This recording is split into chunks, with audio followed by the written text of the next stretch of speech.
வணக்கம்.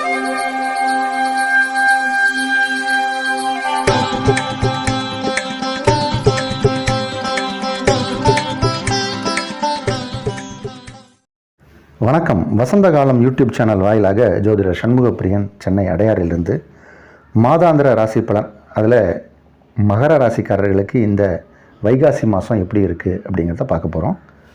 14/5/2024 முதல் 14/6/2024 இந்த குரோதி ஆண்டில் வரக்கூடிய வைகாசி மாதத்தில் பலாபலன் எப்படி இருக்குது அப்படிங்கிறத பார்ப்போம்.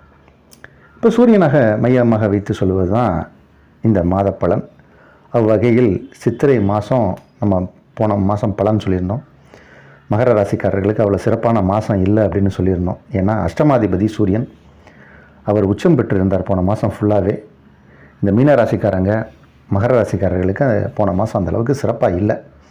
வைகாசி பிறந்தால் அவங்களுக்கு நல்லாயிருக்கும் அப்படிங்கிறத நம்ம தினப்பலனில் நிறைய இடத்துல சொல்லியிருந்தோம். அந்த வகையில் சூரியன் மாறிட்டார், அது ஒரு நல்ல விஷயம். ஏனைய கிரகங்களுடைய மாற்றங்கள்லாம் என்னென்ன இருக்குது அப்படின்னு பார்த்தோம்னா 20/5/2024 ரிஷபத்துக்கு சுக்கிரன் மாறுறார். 24/5/2024 ரிஷபத்துக்கு புதன் மாறுகிறார். 31/5/2024 மேஷத்துக்கு செவ்வாய் மாறுகிறார். 9/6/2024 மீண்டும் மிதுனத்துக்கு புதன் மாறுகிறார். 13/6/2024 சுக்கிரன் மிதுனத்துக்கு மாறுகிறார்கள். சுக்கிரனும் புதனும் 2 முறை மாற்றம். இதெல்லாமே மகர ராசிக்கு எப்படி இருக்குதுன்னு பார்க்க போனால், முதல்ல நம்ம பேசின மாதிரி சூரியனின் மாற்றம் இந்த வைகாசி பிறந்தாலே உங்களுக்கு நல்லது தான். சூரியன் உச்சம் பெறுவது அவ்வளோ விசேஷம் இல்லை. சித்திரை மாதம் அவர் இப்போது உங்கள் ராசிக்கு 5ஆம் இடம் சென்று விட்டார். அது ஒரு விதத்தில் நன்மை. ஏற்கனவே அங்கே குரு இருக்கார். இப்போது இந்த 5ஆம் இடத்துல நிறையா கிரகங்கள் ஒன்று கூட போகக்கூடிய ஒரு மாதம். இந்த 5ஆம் இடம் அப்படிங்கிறது ஒரு சிறப்பான இடம். அந்த இடத்துல கிரகங்கள் அதிகமாக சேருவது, அதுவும் சுப கிரகங்கள் சேருவது அப்படிங்கிறது ஒரு சில யோகத்தை கொடுக்கும். உங்களுக்கு அதில் சுக்கிரன் ஆட்சி பெற்ற நிலையில் அங்கே உட்கார்றார்.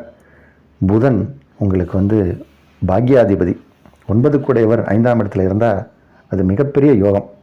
அதே மாதிரி 6/6/2024 சந்திர பகவானும் அங்கே இணைக்கிறார். 5 கிரகங்களின் சேர்க்கை ஏற்படுது. 6ஆம் தேதி 7ஆம் தேதிலாம் 7/6/2024 இந்த 5ஆம் இடத்துல அதிக கிரகங்கள் சேரும்போது நிறைய நல்ல விஷயங்கள்லாம் நடக்கும் மகர ராசிக்காரர்களுக்கு. ஏன்னா 7 கூடையவர் 5ஆம் இடத்துக்கு வரும்போது திருமணம் நிச்சயமாகும். இந்த மாதம் நிறைய மகர ராசிக்காரர்கள் இன்னும் திருமணம் வரலையேங்கிற, திருமண வாய்ப்பு வரலை, திருமண யோகம் வரலை, குருபலம் வந்துருச்சா அப்படின்னு கேட்டுக்கிட்டே இருக்காங்க. இப்போது இந்த மாதம் அதற்கான வாய்ப்புகள் உண்டு.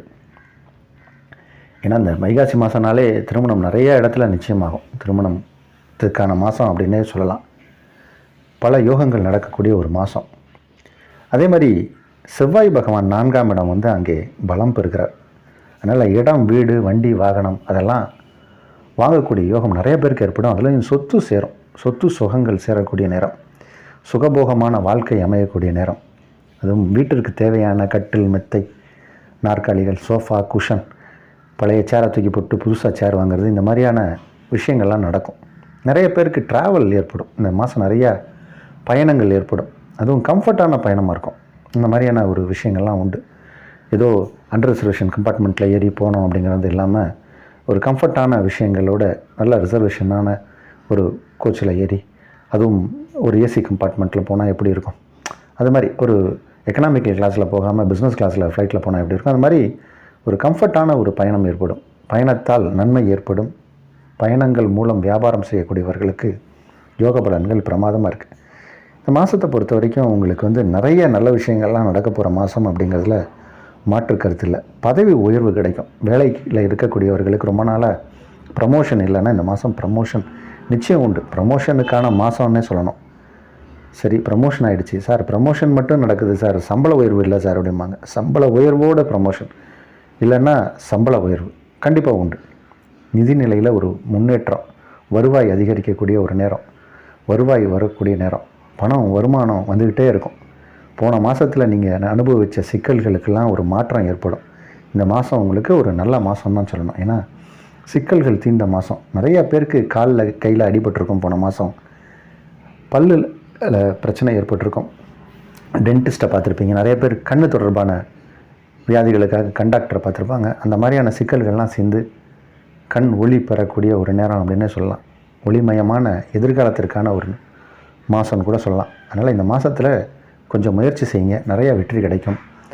கல்வி பயிலக்கூடிய மாணவ மாணவிகளுக்கு சிறப்பான எதிர்காலத்துக்குரிய மாதம். நீங்கள் எந்த வயதினராக இருந்தாலும் சரி, எந்த பாலினத்தாரர்கள் இருந்தாலும் சரி, ஆண்களாக இருந்தாலும் சரி, பெண்களாக இருந்தாலும் சரி, மிகச்சிறப்பான மாதம் இது.